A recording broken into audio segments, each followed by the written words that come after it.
संविधान सम्मत जितना आरक्षण है उसको हम संघ के लोग तो पूरा समर्थन देते हैं। आरएसएस के प्रमुख मोहन भागवत ने एक बार फिर वही बात कही जो उन्होंने 4 साल पहले कही थी कि आरएसएस संविधान के मुताबिक आरक्षण के साथ है तब तक जब तक समाज में भेदभाव है। देखिए, अपने यहाँ जो आरक्षण दिया गया है वो अपने देश में सामाजिक विषमता का इतिहास रहा है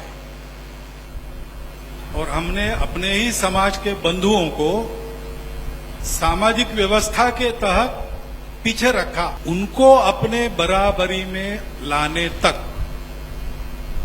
उनको कुछ विशेष उपाय करने पड़ेंगे। इसलिए जब तक वो भेदभाव है तब तक उसको चालू रहना चाहिए। संविधान सम्मत जितना आरक्षण है उसको हम संघ के लोग तो पूरा समर्थन देते हैं। संघ प्रमुख का ये बयान ऐसे समय में आया है जब महाराष्ट्र में फिर से मराठा आरक्षण को लेकर आंदोलन जारी है और प्रदर्शन हिंसक होता जा रहा है।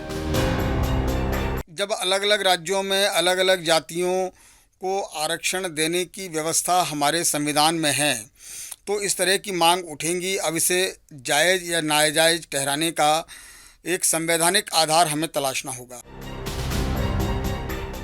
पिछले कई दिनों से महाराष्ट्र का बीड जिला मराठा आरक्षण आंदोलन का एपिसेंटर बना हुआ है। बीड में एक बार फिर हिंसा की घटना सामने आई। प्रदर्शनकारियों ने देर रात एक बस फूंक डाली।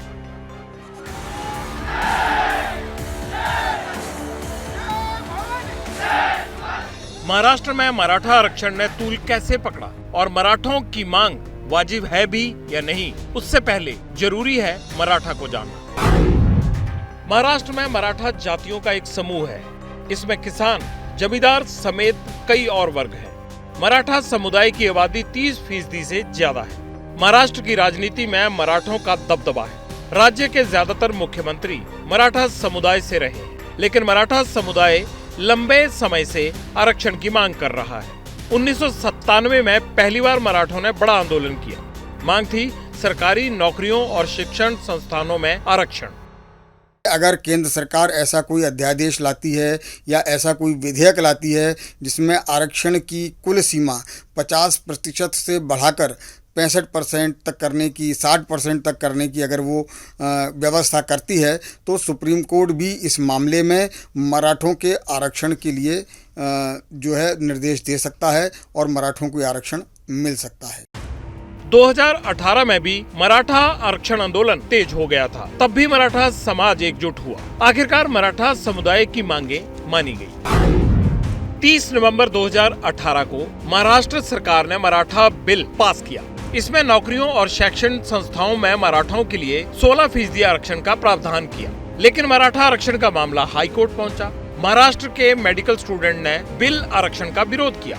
बॉम्बे हाई कोर्ट ने मराठा आरक्षण तो बरकरार रखा, लेकिन 16% से घटाने के निर्देश दिए। शैक्षणिक संस्थानों में मराठों को 12% आरक्षण और सरकारी नौकरियों में 13% आरक्षण देने के निर्देश मिले। लेकिन इसे सुप्रीम कोर्ट में भी चुनौती दी गई। तर्क था कि मराठा आरक्षण से रिजर्वेशन की 50% की सीमा पार हो जाएगी, जिसके बाद सुप्रीम कोर्ट ने मराठा आरक्षण को असंवैधानिक करार दिया। मराठा समाजाला आरक्षण देण्याचं सरकार पूर्णपणे कटिबद्ध आहे। देवेंद्र फडणवीस जी मुख्यमंत्री होते त्यावेळेस दिलं होतं, त्यांच्यासोबत मी होतो। हे आरक्षण हायकोर्टाने देखील कन्फर्म केलं होतं। दुर्दैवाने महाविकास आघाडीच्या काळात सुप्रीम कोर्टामध्ये ते रद्द झालं। त्यांच्या नाकर्तेपणामुळे। लेकिन एक बार फिर महाराष्ट्र में मराठा समाज लामबंद हो गया है अपनी उसी मांग को लेकर। इस बार इस आरक्षण को एक चेहरा भी मिल गया है। नाम है मनोज जरांगे पाटिल।